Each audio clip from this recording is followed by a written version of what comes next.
A secret at the heart of the government of Bangladesh. The Ahmed clan, a crime family at the center of power. We're not talking about some small-time thief here or a small-time robber here. We're talking about organized crime syndicate.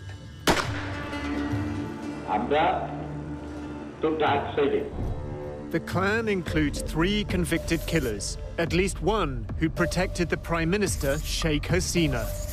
He was personal bodyguard. He had direct contact with Hasina. Our investigation reveals how the head of the Bangladesh army keeps his fugitive brothers safe and helps them get rich. This is his brother, actually. His elder brother is running the country. He has the power of Bangladesh army. He has the power of his brothers because they are gangsters. They are mafia. The army chief helps the Prime Minister pursue absolute power. Sheikh Hasina has been very, very upfront and transparent about her goal of destroying the opposition. The Muslim-majority nation secretly buys spyware from Israel, a country it officially doesn't recognize. I could never say Bangladesh Army is my customer because we cannot do that. It's spyware that can track political enemies. It is highly intrusive and it is indiscriminate. It can hardly ever be compliant with human rights. A Dhaka crime family says it has the tools of the state at its disposal.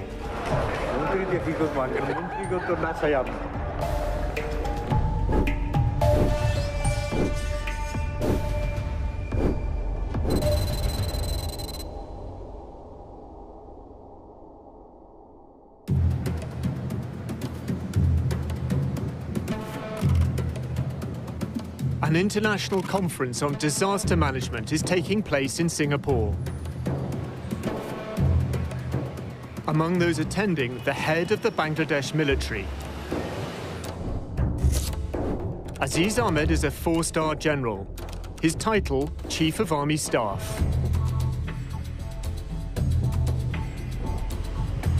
I always look at General Aziz and I see one of the most ambitious military officers I have ever seen in Bangladesh. Al Jazeera's I-Unit tracks the general's movements. When his official duties are over, he flies to Kuala Lumpur, the Malaysian capital. On the plane, he sends a text message to a contact called Hassan, Hungary.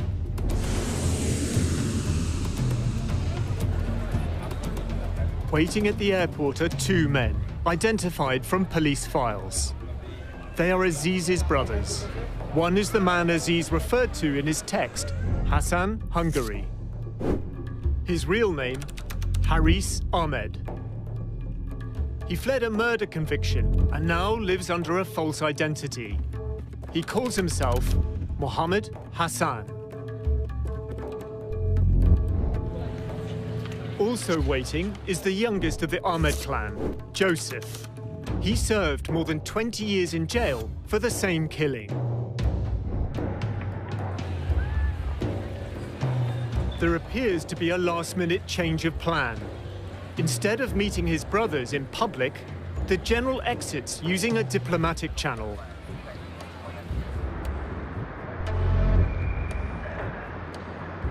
The brothers leave the airport in separate cars.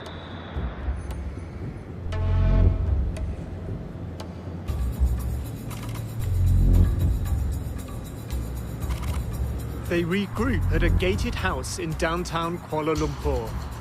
Diplomatic cars from the Bangladesh High Commission are parked outside. Our surveillance team watches the property.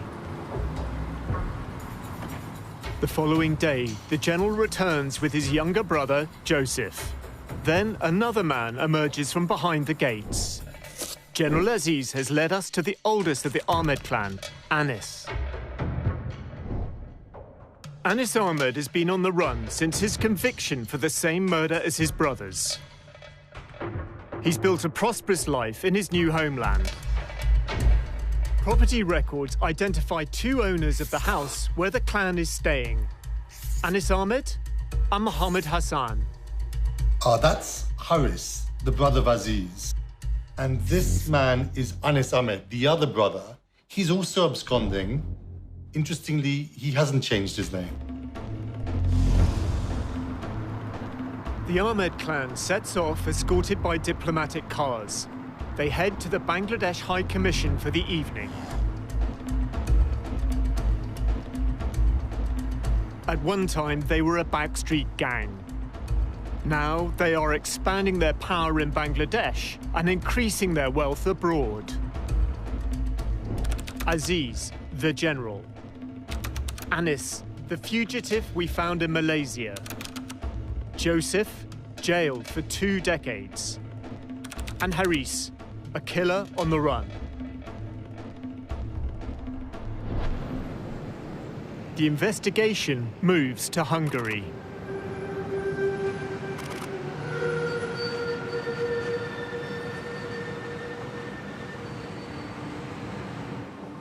For the past 5 years, Haris Ahmed has lived a double life in the Hungarian capital.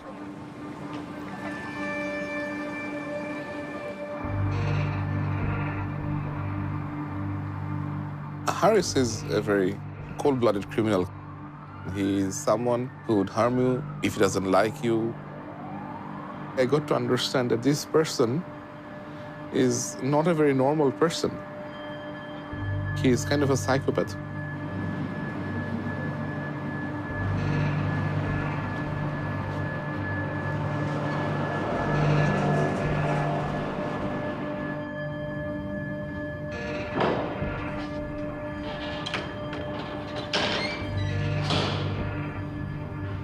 A former business associate speaks to us.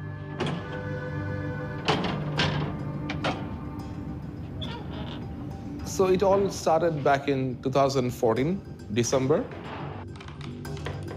I received a phone call from an acquaintance of mine that General Aziz Ahmed is visiting Hungary. He requested me if I can accompany him during his visit because there is no Bangladesh embassy here in Hungary. Sami took him sightseeing. The general had a proposal. He asked me that if I can assist him to set up a business for his brother who is living in India at that moment. I said, sure, if he wants to establish his business, I can assist him. After leaving from Budapest, I received a mail from General Aziz where he asked what are the things involved to establish the business. I replied him what are with the detailed requirements of paperworks. Nothing of it raised any alarm to me. I have seen on all documents that his name is Mohammed Hassan. And I was not that curious to check or go through his documents. And as it comes from someone like General Aziz, there is no point that I would doubt any authenticity of his documents. We've obtained the fake documents used to build up Haris Ahmed's new identity. It includes a passport. It's signed by Umar Kulsum, an official from the Department of Immigration and Passports. She was later charged as part of a criminal network involved in passport fraud. In order to get a fake passport, you need to get a fake national identity card. And in order to get a fake national identity card, you need to falsify a number of different documents, which could include a fake birth certificate, an education certificate, a marriage certificate. And in getting all of these documents, within Bangladesh, he's committing a host of different criminal offenses within the country. And then, of course, he then used that to get a passport, and that passport is a fake passport under a false name. And in flying under that passport, he would have committed offenses in all of the countries that he traveled to. The documents were sent from General Aziz's office. At the time, Aziz was head of the Border Guards Bangladesh, or BGB. Oh, this is really interesting. The witnesses on this document are Major Sujal Haq and Brigadier General Abul Hasnat. They're both in BGB, and they were both in BGB at the time when General Aziz was the head of BGB. So presumably, Aziz has managed to get these men to sign a document which is a forgery. Another BGB officer, Major Sami Rashid, sent this email with Aziz copied. It certifies a bank account held in Bangladesh by a Mohammed Hassan. A delivery note shows Major Rashid's role in shipping the fake documents. So in order to commit this fraud, to make it work, to get the signatures, to send it to Hungary, General Aziz has managed to make a variety of different senior military officers as accomplices.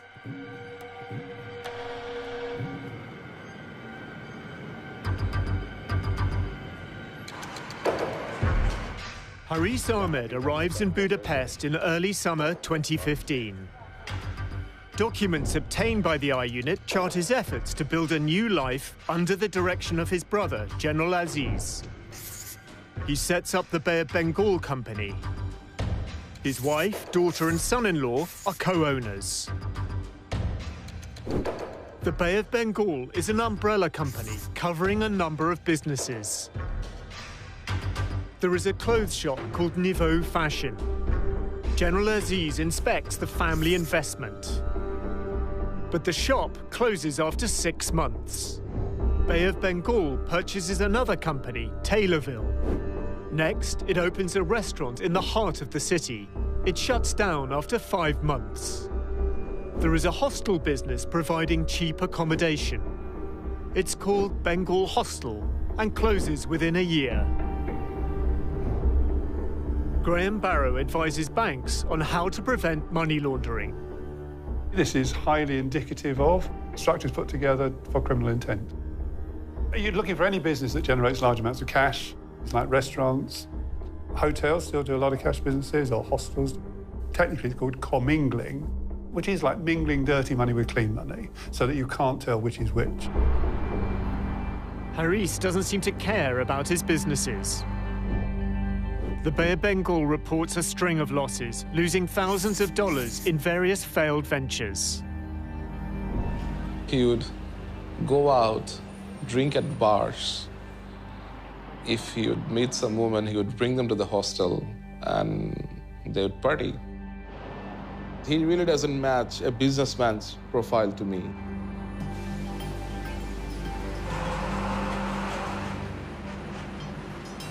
Sami discovers that Haris's financial interests lie elsewhere. Haris acts as a middleman who uses his connections to secure deals, especially official Bangladesh government contracts.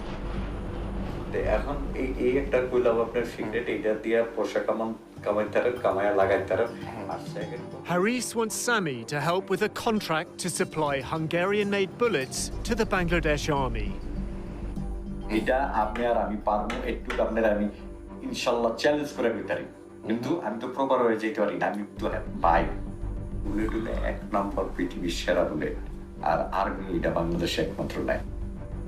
Haris wants to use Sami as a front man. ওনার ভাই এই হিসাবে আমি আর্মিতে কোনো জায়গায় আমি শোবো না, আপনি শোইবেন। কাজের দরকার, আমাকে পয়সার দরকার, আমার শো দরকার কি? আমি ওইখানে আপনার লগে যে বইয়া থাকবো, আমি কে পরিচয় দিবেন না? না দেখেন নাকি আমি পয়সা দিই আপনারা, আমরা খাইবেন আমি খাবো, এটা তো আর অটোমেটিক, এখানে তো আর অন্য কিছু না, এখানে ডাইরেক্ট চলে যাবো পয়সা। Haris finds out that a deal for military supplies to Bangladesh is taking place without his knowledge. He plans to stop it. যে এরকম আমি যদি আটকায় না দিতে পারছি, আটকায় আপনার কাছে যদি না এসে দৌড়ে ওকে, তাহলে আমার নাম হারিস না। ওকে, আর্মিতে কথা বলতে চাই না। কটা বাজে বাংলাদেশে? বাংলাদেশে এখন বাজে 7টা-8টা মতো বাজে। He would start making phone calls to Bangladesh, to different individuals. He will bully them in very nasty way. He will abuse those people whom he is calling. Haris is calling a senior officer in the DGFI, Bangladesh's military intelligence.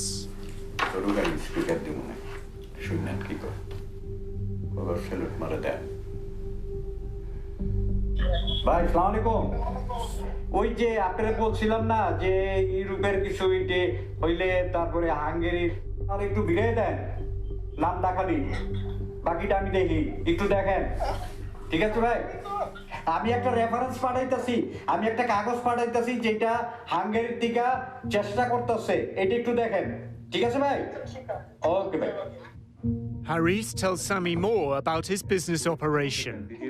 তারপর আমি তো জানি Hungary কিছু হইলে যদি আমার টাচে না আসে ওই বেটা কোনো কিছু নিতে পারবো না এই পর্যন্ত নেয়ই নেই কারণ কেটালাম যদি এক বেটা নিয়ে থাকে আমার একটা প্রমাণ দেয় তারা কানটা কাইটা কুত্তার গলায় তুমি একেবারে এখানে কুত্তা আছে না দরকার পয়সাটা কিনেই না কুত্তার গলায় দিয়ে দেবো Haris says his role as a middleman is sanctioned by the Prime Minister, Sheikh Hasina. প্রধানমন্ত্রী সুলতানি কইছে যে আরিজো এখানে যদি কিছু করতে চাও করো আমরা হেল্প করবো আর কি চাই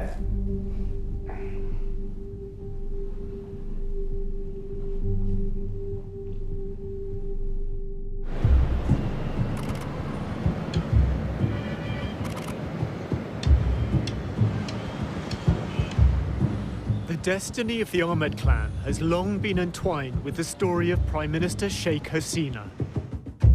She is the eldest daughter of Sheikh Mujibur Rahman, who founded Bangladesh as an independent nation in 1971.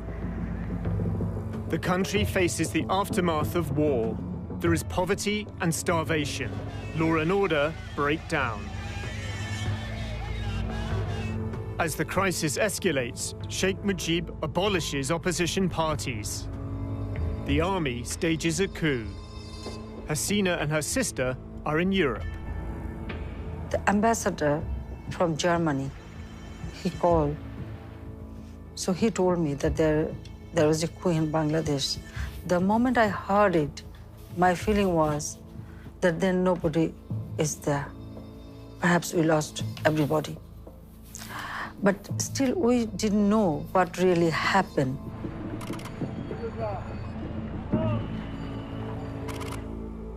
Army officers enter Sheikh Mujib's home. He is murdered along with 13 family members, including his 10-year-old son.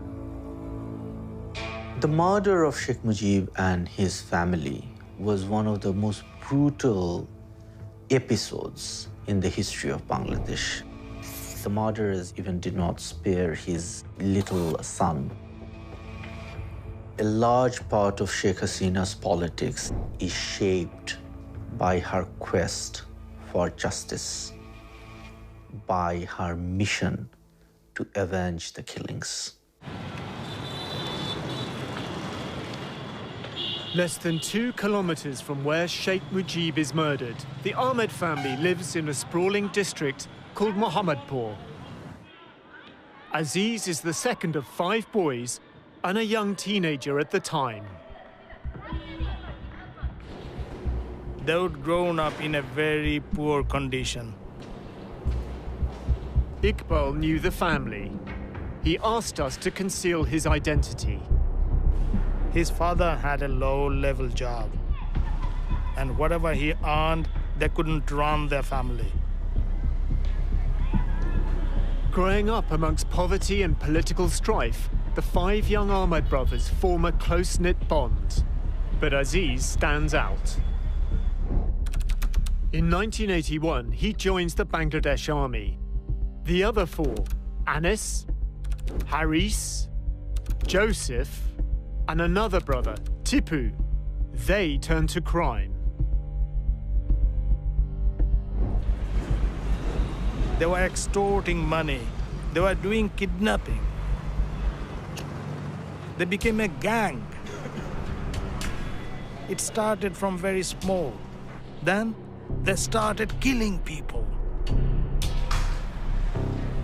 They had a specific area in Dhaka around Mohammadpur, which they controlled, which they sort of divided amongst themselves with other crime bosses of Dhaka city. and they would go and extort businesses, and they ruled over that area as if it was their personal fiefdoms. These are criminals that we're talking about. They are killers who have caused significant amount of damage to human life. While living in exile in India, Sheikh Hasina becomes leader of the Awami League, the party her father had led. In 1981, she returns to Bangladesh. I started to mobilize people. The then government tried to prevent me so that I shouldn't come back. But I decided to accept it and come back to work for democracy. The military is now running the country, and several times Hasina is placed under house arrest. There are attacks on her life. The I Unit has obtained covertly recorded phone calls of General Aziz speaking to a colleague. The conversations took place in 2020. Aziz describes how his brothers protected the leaders of Sheikh Hasina's party, the Awami League. যখন হলো আওয়ামী লীগ ওই জাতীয় পার্টির সময় যখন হলো সবচেয়ে খারাপ সময় যাচ্ছিল, যখন তারা তাদের কেন্দ্রীয় অফিসে বসতে পারতো না, তখন কিন্তু my brothers they were the main strength of this party. কেন্দ্রীয় নেতারা এসে আমার ছোট ভাইয়ের অফিসে বসে তারা হলো পার্টির হলো প্রোগ্রাম এখান থেকে অ্যানাউন্স করতো তারা, কারণ অন্য জায়গায় তারা নিরাপদ মনে করতো না, তো তারা ছিল ইয়াতে। The clan is feared, but also faces vengeance. One brother, Tipu, is murdered. Tipu, he was a very renowned gangster, very sharpshooter, very intelligent. Among the brothers, he was the most intelligent person. It was a time when politicians and the street gangs needed each other. These kinds of gangs, they were involved in extortion, petty street crimes, extracting money from businessmen. But they also acted as muscle for politicians when required. They tended to link up with certain politicians, and they were used by politicians at particular moments when it served their interests. In the mid-1990s, Haris Ahmed joins Hasina's personal protection team. This is Haris, Sheikh Hasina. Iqbal remembers Haris from that period. He is around Hasina's security, personal security. And that meeting was in Muhammadpur. That is Haris's area. He organized all the meetings. He was personal bodyguard.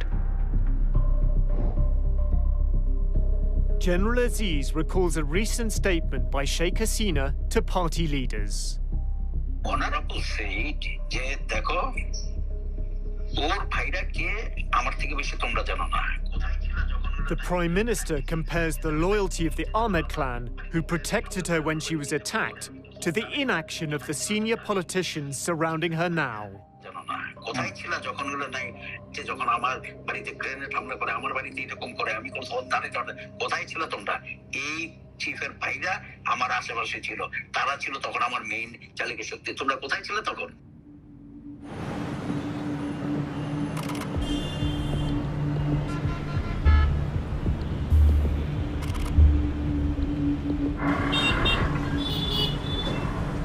A murder on a busy street in Mohammadpur will define the Ahmed clan's future. Mustafa Rahman is said to be from a rival political party, one linked to the killing of Sheikh Hasina's family. Mustafa and two colleagues are surrounded.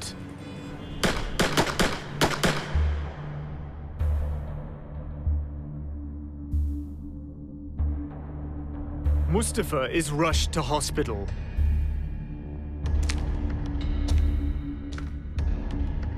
He gives a witness statement to a magistrate. Joseph, Haris, and Anis have shot me. Haris shot me with a licensed gun. Joseph took the pistol from my waist and shot me in the stomach with it. The others also had pistols in their hands, and they shot at random.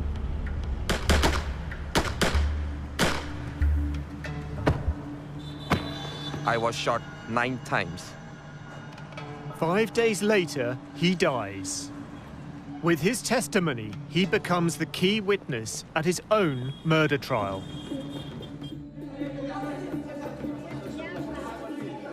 One month after Mustafa Rahman's murder, Sheikh Hasina becomes Bangladesh's new Prime Minister. The 3 Ahmed brothers are charged with murder. 8 years later, when Hasina is no longer in power, they're convicted. Joseph is sentenced to death. Anis and Haris are sentenced to life imprisonment. But they're already on the run.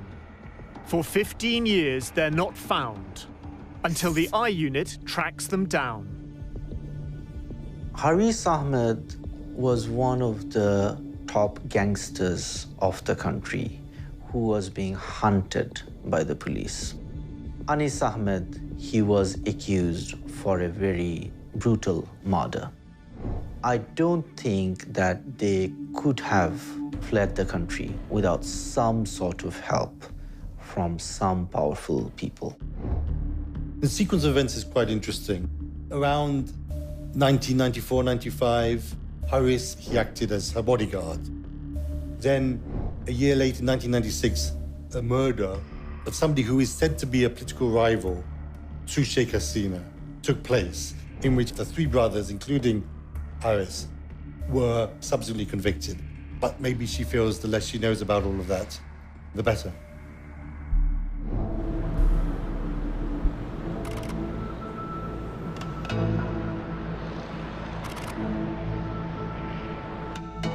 Sami discovers that his business partner, Haris Ahmed, is a wanted murderer on an Interpol Red Notice list. I felt that I have been used as a tool to provide a passage to a safe country for this man who established business with my assistance. And I felt that Mr. Haris and General Aziz have used me. I thought of reporting him to the police, but again, I was fearful of my life. Sami tries to cut ties with the Ahmed clan.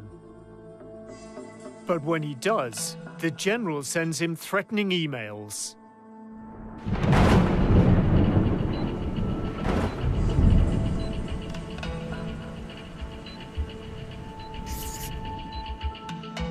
General Aziz became very violent with his words. He became very furious. He sent me emails where he directly threatened me.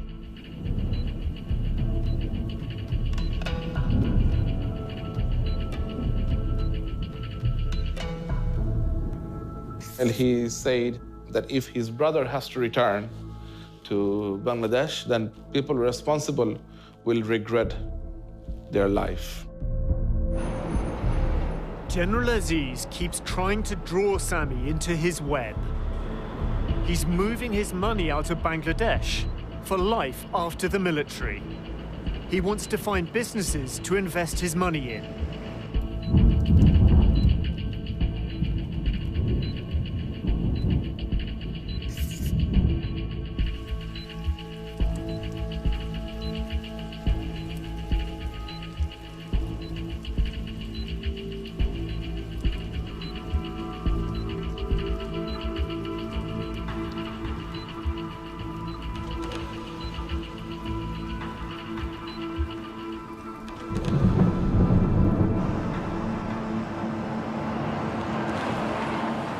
By 2019, Sami's had enough, but he goes along with their schemes. Except now, he's working with the I Unit.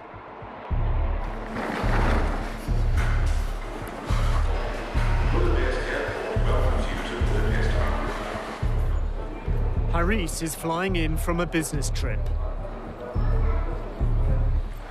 Assalamu alaikum.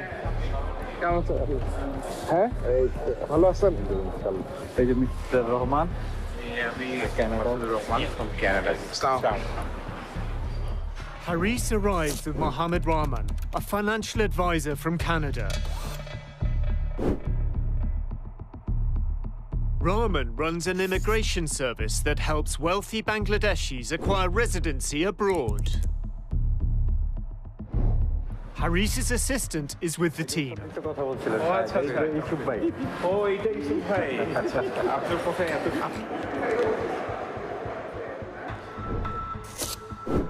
Yusuf Ali handles Haris's bookkeeping.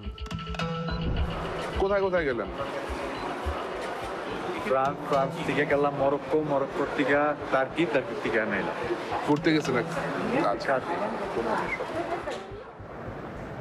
The discussion turns to Haris's political influence in Bangladesh. His associates know Haris has connections to the Prime Minister. আপনি মন্ত্রী হবেন কবে আপনি মন্ত্রী হবেন কবে মন্ত্রী দিয়ে কি করব মন্ত্রী তো না চাই আপনি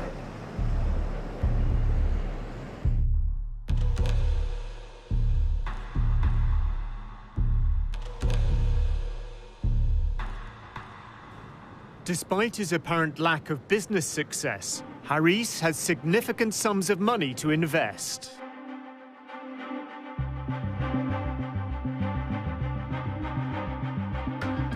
Haris and Rahman want to buy a hotel. Sami is showing them around. How many rooms do you have? 66. 66 rooms. এটা কত টাকা চাই এটা 7.2 million euro. 7.2 billion বাংলা কত টাকা ওই হোটেলটা is more viable than this one.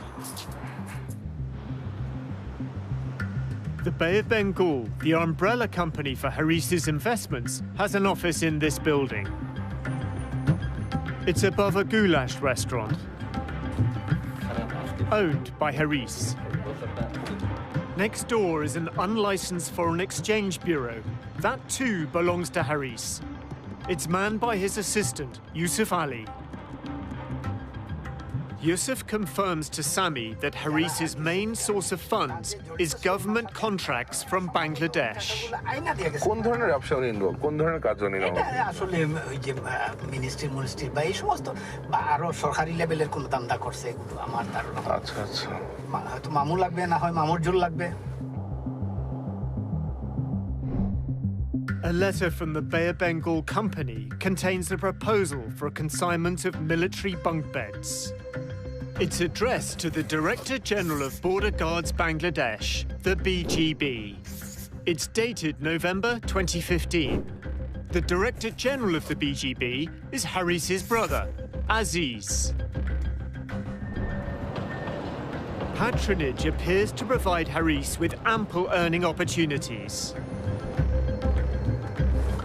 পরের গত ইলেকশনে তো আমার সামনে দেখছি কতজনে দান দেখো উনারে যে বলছে ভাই আমার একটা নমিনেশন দিয়ে দেন আমি 5 কোটি টাকা দেব Seriously?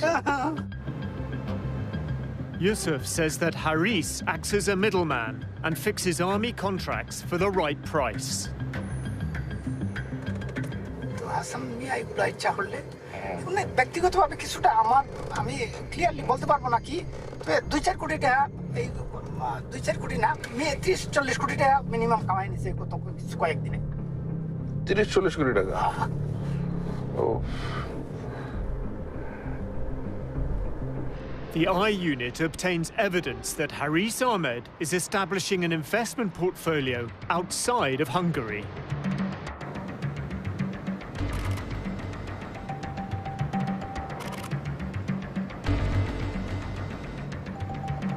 Using the same false identity, he builds a French business empire. In 2018, he buys a stake in a company which deals in computers and IT. The company has 2 registered offices. One on the outskirts of Paris sells mobile phones and offers international money transfer services. The pace picks up in 2019. In the space of just 7 months, Haris buys stakes in 4 more companies. In April, he found Snigdha, which owns a fast food outlet. Then in May, he buys a stake in a retail company called TPTY. He sells it shortly after. This pattern and style of doing business is not inconsistent with money laundering. The construction of companies, company types, jurisdictions, bank accounts, the whole range of activities that he has been involved in are entirely consistent with schemes put together to funnel criminal funds through the system in order to make them look legitimate. There is absolutely the ability to hide in plain sight, so the busier the financial centre, the easier it is to lose a bit of dirty money in it. In June 2019, he registers the Bay of Bengal in France, which owns an Indian restaurant.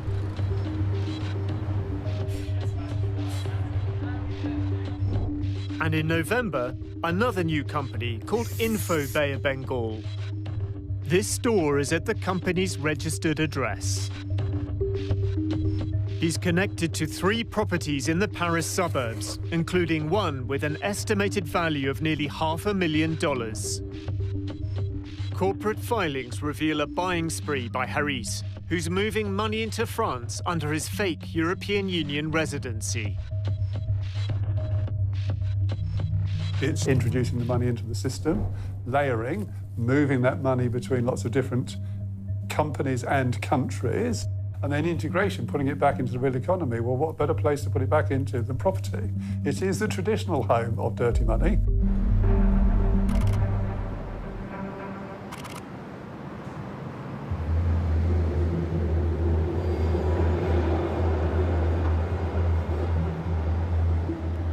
Haris's role as a middleman includes working with private companies in Europe that wish to invest in Bangladesh. Mohammed Rahman, the Canadian businessman, comes to help Haris negotiate a potential deal worth a fortune. Haris and Rahman are told that British financiers are looking to invest millions of dollars in the hotel trade in Bangladesh. Sami organizes a video conference with a British investment firm. Haris uses his assumed name. Hello. Hi, good morning. Hello. Hey, gentlemen. I'm... Yes, hello. Hi. Mohammed Hassan. Mohammed, pleased to meet you. So my name is Mr. Rahman from Canada, Vancouver. Pleased to meet you too. But this is not what it seems. The representative of the investment firm is working for the I-Unit. To do something in Bangladesh is really great idea, but there's some problems because of still there's political issues and a little bit corruption. Of course, although the country is coming up has such a problem. But good things for Mr. Hassan because he is very well connected with the high officials, very connected with the government, especially the Prime Minister herself. In return for his high-level contacts, Haris demands a commission of 20%. Just 1 second, please. He breaks down the fake investment proposal. 100,000 euro, dollar or euro, or 100 billion. It invest করতে হবে the 5-star by any business Dhaka করতে চায় for land by purchase এত মিলিয়নের নিচে কোনো suitable ওই ধরনের ব্যবসা হবে না আমাদের যেটা we take 20% for all negotiation. Then Rahman spells out how they work.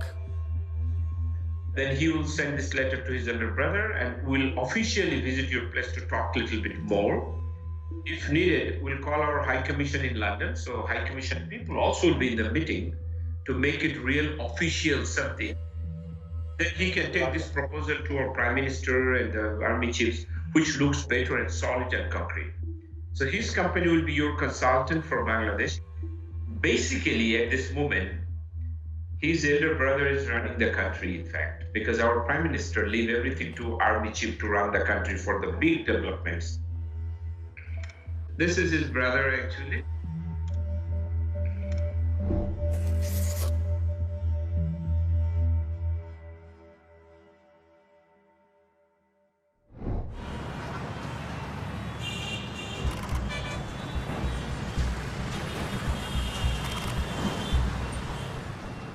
Sheikh Hasina must call an election.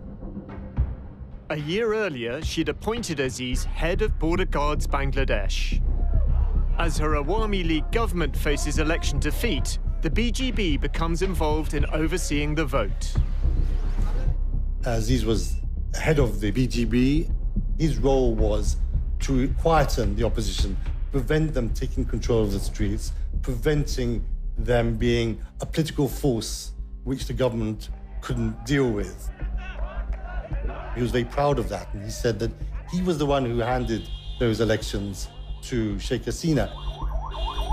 And it was a very crucial moment. It was very possible at that time that the Awami League government could have fallen. A few years later, Sheikh Hasina visits Aziz to discuss his future. The general believes his loyalty is about to be rewarded. আমাকে মহামান্য বলেছে, মহামান্য নিজে বলেছে আমাকে, বলে যে আদিল সাহেব আপনারটা কি মাননীয় প্রধানমন্ত্রী এসে আমার সাথে তখন যখন কথা বলছে বলে যে না আমি চিন্তা করছি there is no other alternative but ইয়াতে এটা. For the general's career to advance, his brother's murder convictions would need to be dealt with. এবং এই যে আপনার ভাইদের অন্যান্যদেরকে জিনিস করছে এটা কিন্তু ওনার পরিকল্পনা অনুযায়ী এই ধরনের যে তার এটা হওয়ার আগে তাদের এগুলো সব ক্লিয়ার করতে হবে আমাকে নিজে হলো উনি আমার সাথে আলোচনা করে গেছেন. The plan includes getting Aziz's youngest brother out of jail. Joseph had already had his death sentence commuted to life in prison. For 11 years, he'd been on death row. আর ভাইরে কিন্তু চলে যেতে পারতো না, এমন না যে অন্য পার্টি থেকে হলো তাদেরকে তখন বলে নাই এই চলে আসো, কিন্তু ওরা তো বেইমানি করে নাই, ওরা তো রাজি হয় নাই কখনো, ওই রক্ত নাই গেলে বেইমানি করে. In 2018, on the advice of the Prime Minister, Joseph is granted a presidential pardon. Tasneem Khalil is told about the pardon by a source in the military. I was a bit surprised that why this army person is talking to me about a top criminal getting a pardon, because I did not make that connection instantly. And then he started laughing, and then he said, you realize one cannot become the chief of the army when his brother is in prison on murder charges. A month later, General Aziz Ahmed becomes army chief. I mean, that's when I realized, okay, he's talking about General Aziz, and this is not really about Joseph, the criminal, but it is about Aziz, the general. It's pretty extraordinary. Sheikh Hasina thought that General Aziz was an appropriate person to appoint as Chief of Army Staff. So you have to ask, why was she so willing to take that risk?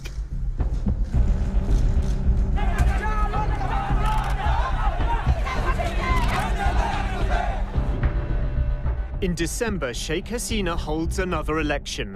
General Aziz helps her consolidate power. In 2018, Army played a very active role and assisted the massive rigging that went on in nearly every voting center in Bangladesh. The leader of the opposition and Hasina's longtime rival, Khalida Zia, is in jail.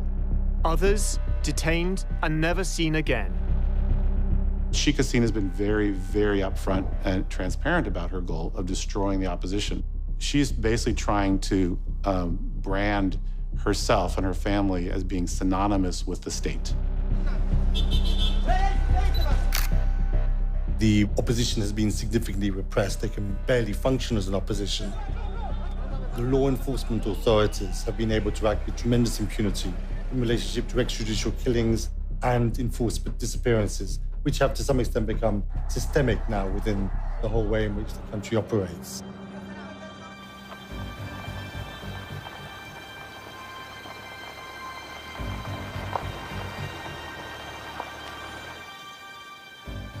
The I Unit has obtained documents that reveal how Bangladesh's security forces gather information on Sheikh Hasina's opponents.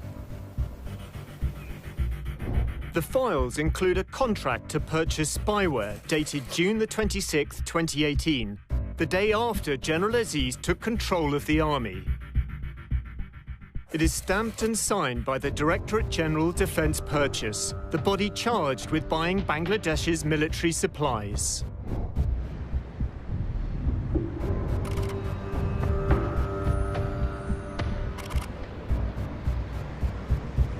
In February 2019, I was contacted by a friend of mine who was serving with the DGFI.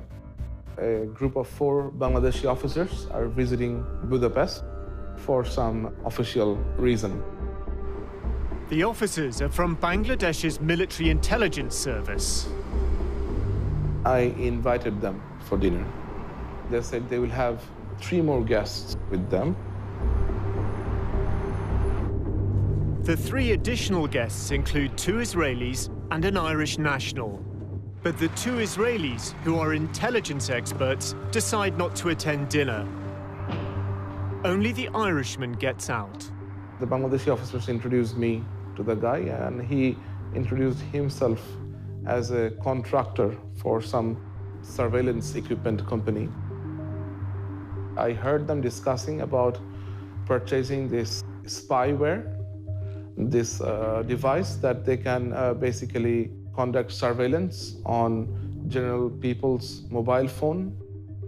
The contractor said that no way that people in Bangladesh should know that this product comes from Israel. And that is when I decided to turn on my recorder. My company is based in Singapore, so I am the selling agent. The middleman for the deal is James Maloney from Sovereign Systems. So we can supply Wi-Fi interception, as well as cellular, as well as video surveillance. The documents confirm that Bangladesh is indirectly buying surveillance equipment from a company in Israel. PIC6 was founded by former Israeli intelligence experts. Bangladesh has no diplomatic relations with Israel and cannot legally trade with it. The Bangladesh passport prohibits travel to Israel. Bangladesh has the world's 4th largest Muslim population. It says it won't recognize Israel until there's an independent Palestinian state. The Bangkok-based Maloney acts as the facilitator. But even his company's website includes no reference to PIC6. It's from Israel, yeah. So we don't advertise that technology. We don't put the cellular interception or Wi-Fi interception on the website. We're very careful about our public profile. The Israelis train the 4 Bangladesh intelligence officers in a warehouse outside Budapest. We've blurred the images of the Bangladeshi officers. James Maloney is in the middle. We've been unable to identify the 2 Israeli intelligence experts. PIC6 did not respond to our request for comment. The spyware's manual describes the P6 intercept, also called an IMSI catcher or Stingray, as a mobile phone monitoring system. It behaves like a cell tower, so all of the phones in a certain area are going to connect to it, and it's going to be capable of intercepting communications. Everything you're doing on your phone, text messages, phone call, but also the website you visit, are going to be intercepted. Up to 200 or 300 mobile phones can be connected to it simultaneously. The specific model is also capable of interfering with the communications. So you're going to be able to change the content of a text message. You could be spoofing the identity of someone. Israeli technology can now be used to monitor and quell further protest. It is a tool of mass surveillance. The sort of use we've seen is to kind of identify groups of people and to determine the networks that exist. So you know there's one person who's going to be there. You're going to the place, whether it's a protest again or a gathering, and you're looking at everybody who's in the area, and so you can keep investigating and having more people under surveillance at the same time. The technology is very aggressive and intrusive. You don't want the public to know that you're using that equipment. The final contract contains the condition that the supplier and the Bangladesh military sign a non-disclosure agreement.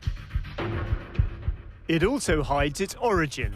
Instead, it states, made in Hungary.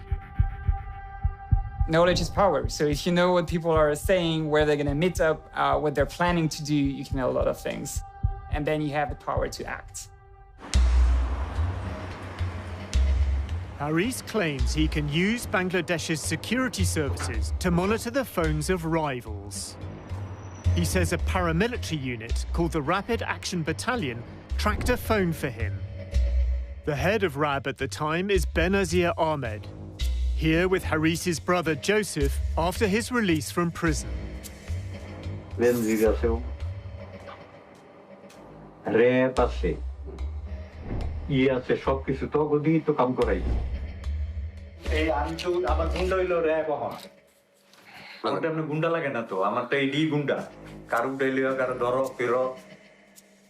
Haris says he's used RAB to track a phone and make an arrest.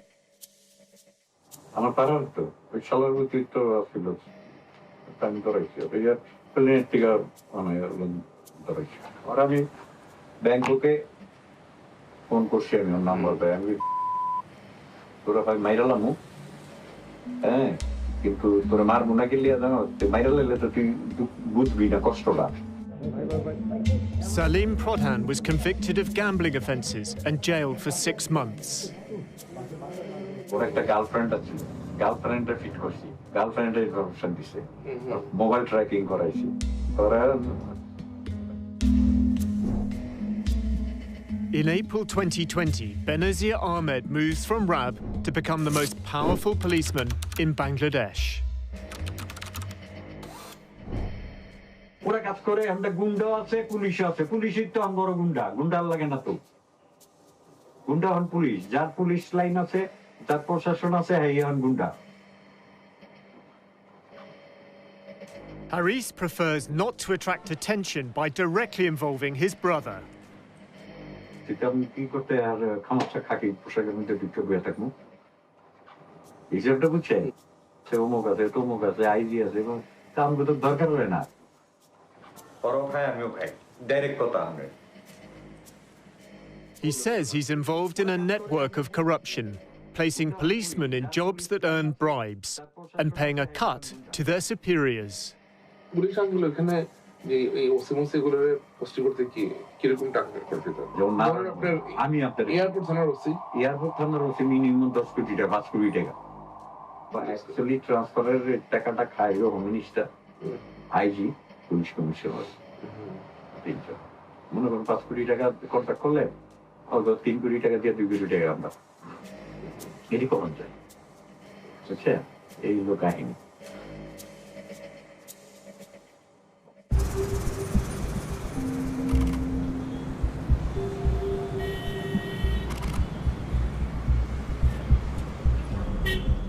In Mohammadpur, the district where the Ahmed clan grew up, there's further evidence the brothers are using the Rapid Action Battalion to serve their own ends. A local politician, Mizan Rahman, is arrested. Although he's in Sheikh Hasina's party, the Awami League, he's also the brother of Mustafa Rahman, the man murdered by Haris, Joseph, and Anis. I heard the bullet. It's really very shocking news for us. And I didn't know why. Mahdi was a boy when his uncle was murdered. It's a very terrible moment. It's a brutal murder. He now lives abroad. He says General Aziz is using RAB to punish his family. It was his uncle's testimony that sent Joseph to prison, and Haris and Anis on the run. Most of the people who is involving in RAB, like Lieutenant Colonel or Colonel, they are really close to General Aziz. If General Aziz said, yeah, okay, do it, so that they can do it, because they had the command of General Aziz. People in Bangladesh are scared to death of RAB. If RAB is after them, they will run away. And we've seen many cases of human rights activists, women's rights activists, even internal critics inside the Awami League who have fled the country because they heard RAB was going to come knocking at their door. He has the power of Bangladesh army. He has the power of his brothers because they are gangsters. They are mafia.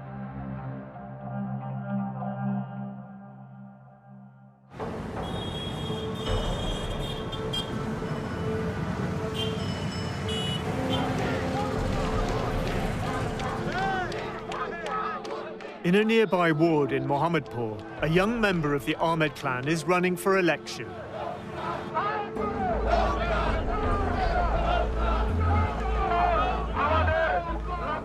Asif Ahmed is the nephew of General Aziz and son of Anis, who lives in Kuala Lumpur.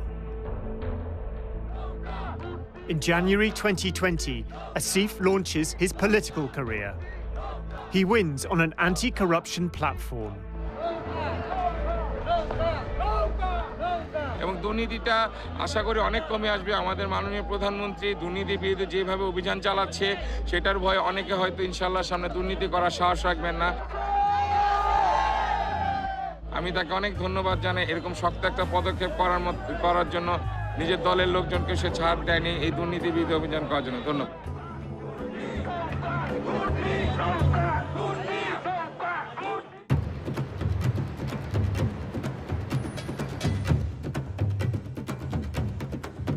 At the grounds of the Army's national headquarters in Dhaka, a high society wedding. The groom, dressed in gold, is General Aziz Ahmed's eldest son. I didn't expect him to be dancing quite like that. Well, that's Aziz. That is Haris. Haris is absconding for murder, and here he is at a big society wedding with the Chief of Army Staff there. As well as Haris, Anis is visiting from Malaysia. This is jaw-dropping stuff.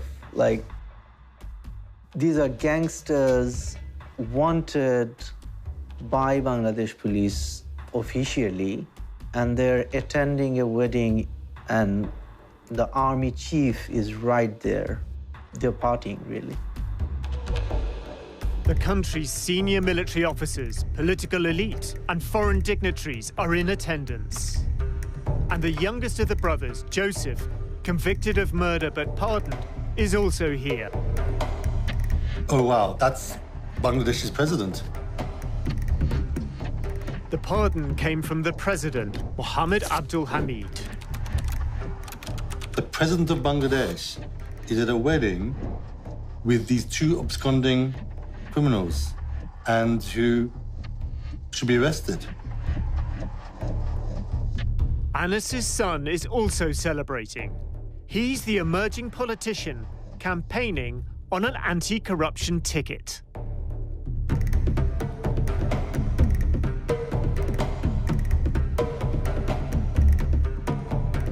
The next generation is properly in place. If the same regime continues, we can see that the second generation of these people would take place and turn Bangladesh into an absolute mafia state.